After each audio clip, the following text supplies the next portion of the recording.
Sebab tu bila berdoa, yakin terus dengan Allah. Maka bukan syirik akbar ni, bukan syirik besar kena syahadah balik ni. Sebab apa? Prinsipnya bila berdoa dengan Allah, perlu yakin bulat-bulat bahawasanya Allah pasti memakbulkan. Sebagaimana janji Allah di dalam Al-Quran, Allah berfirman, wa iza sa'alaka ibadi anni fa inni qarib ujibu da'wata da'i iza da'an falyastajibu li wal yu'minu bi. Sadaqallahul azim.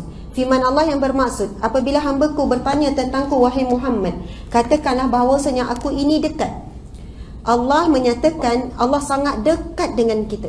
Bahkan dalam hadis yang lain Nabi sebutkan, Allah menyatakan aku lebih dekat dengan hamba-Ku daripada urat lehernya sendiri. Urat leher, nadi paling utama. Kalau kita kena potong tangan, hidup lagi. Potong kaki, hidup lagi. Semua tu ada nadi.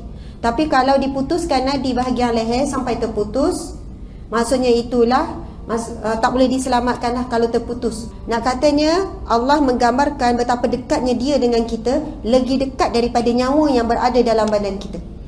Dan Allah sebut, aku nescaya aku pasti memakbulkan permintaan hamba-Ku.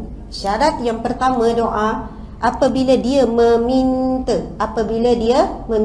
Iza da'an, apabila dia meminta. Jadi kita ni kadang-kadang duk tanya, Ustazah, saya dah ni, macam mana nak dapat suami yang baik, macam mana isteri saya, macam mana anak-anak, tentang rezeki. Tetapi hakikatnya kita sangat kurang meminta dengan Allah, yang banyaknya adalah merungut. Okey, yang pertama, kita ni banyak merungut berbanding berdoa. Contohlah, kita celek mata lepas tu nak pergi kerja, banyak merungut ke banyak berdoa? Kenapa tak bangun lagi ni? Maksudnya apa-apalah, banyak benda yang kita boleh rungutkan. Bila start kereta jam, ya Allah, Kuala Lumpur ni sampai kiamat jam ni.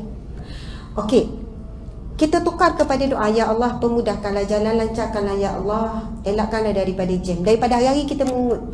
Contohlah, apa pun berlaku dekat pejabat ke, dekat rumah ke, kita sebenarnya ada peluang untuk berdoa sangat banyak. Ambil anak kat sekolah, masuk dalam kereta, dia orang bising kan, bergaduh-gaduh sama dia orang. Nak mengut boleh. Kenapa tak kerti duduk diam ni contohlah. Ni anak ustazah ni. Jadi banyak benda kalau nak ungut, nak marah, ya Allah, Umi penat ni. Tapi kita ubah pada doa, ya Allah, ya Allah, lembutkan hati. Ya Allah, diamkanlah anak-anakku, ya Allah. Maksudnya tinggi sikit lah, bukan lembut macam ni lah. Tapi bila anak dengar tu, Umi dah doa. Akhirnya subhanallah, lama-lama dia semakin lembut, dia semakin teratur, dia semakin santun. Apa pun lah, sebenarnya apa yang berlaku sekeliling kita, Allah sedang membuka peluang untuk kita berdoa. Kita pergi ke mana-mana, ada benda yang kita nampak kita tak suka. Kita nak kutuk ke, kita nak keluh ke, kita nak doa. Kita pergi shopping komplek, kita tengok orang umur dah 60 lebih, pakai seksi, ketat, badan berisi, kita nak kira berapa lapis dia ke? Atau apa kita nak kata, bang tengok tu, dah tua sangat tu, pakai seluar legging, baju ketat. Ataupun kita tukar kepada, ya Allah, berilah hidayah kepadanya, berilah hidayah kepadaku. Kan doa seorang Muslim kepada Muslim yang lain dalam sembunyi akan dikembalikan. Malaikat akan doakan kita kembali 10 kali ganda. Dan mudah-mudahan asbab kita banyak mendoakan orang secara diam, besok-besok kita juga didoakan orang secara diam. Kemudian insya-Allah zuriat keturunan kita pun dapat manfaat yang sama. Sebab itu kita sebenarnya boleh memilih untuk banyak berdoa dalam sehari-hari ataupun dengan merungut. Siapa yang merungut, kita bimbang tergolong di kalangan orang yang kufur dengan nikmat Allah Subhanahu Wa Taala. Okey, seterusnya, doa adalah kunci segala hajat, penghibur orang-orang miskin, pelindung orang-orang kesempitan, dan pemberi ketenangan buat manusia yang berkeinginan. Rasa tenang. Bila tak dapat lagi pun, insya-Allah nanti Allah makbul. Insya-Allah satu hari Allah bagi pada waktu yang tepat. Saya pun nak kupas juga sebab ramai orang minta dikupas tentang isu doa yang spesifik. Boleh tak kita minta dengan Allah doa yang spesifik?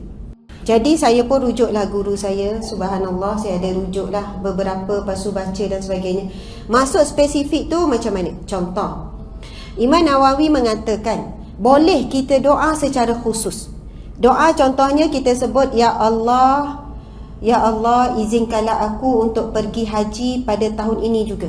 Okey, ya Allah, izinkanlah ya Allah untuk aku pergi, untuk aku dan isteriku menunaikan haji pada tahun depan ya Allah. Ini boleh.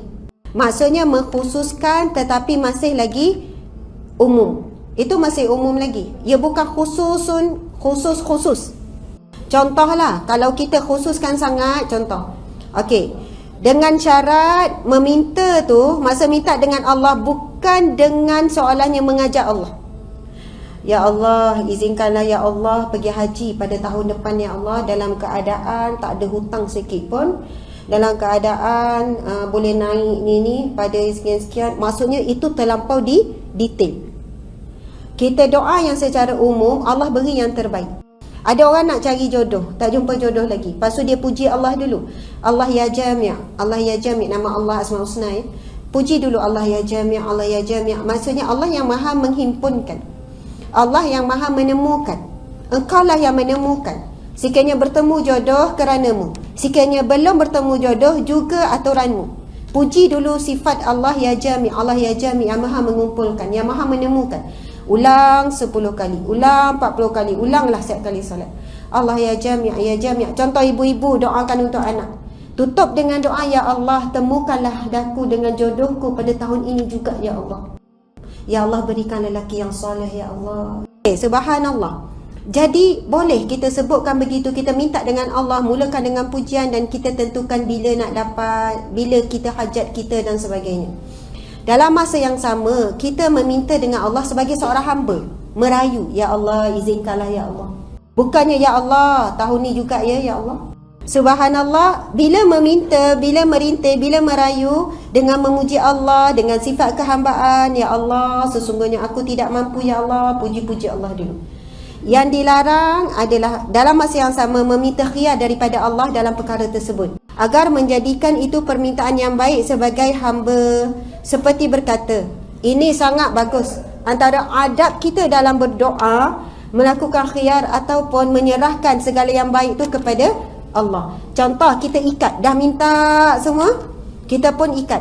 Ya Allah, jadikanlah permintaanku ini perkara yang baik di sisimu. Sebab kenapa kita kena ikat dengan khiyar seperti ini? Supaya sekiranya kita tak dapat sebagaimana yang kita minta, kita akan rasa tenang sahaja.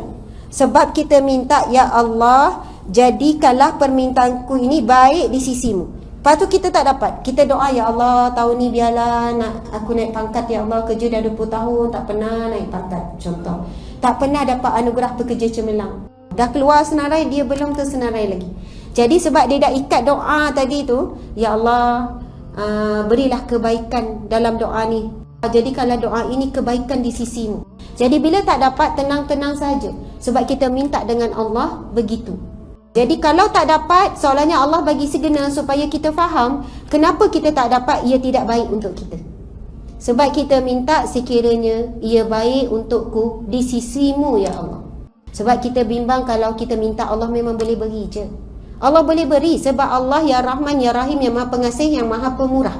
Dan pemurah Allah ni orang kafir, orang musyrik, hari-hari buat kesyirikan pun Allah beri.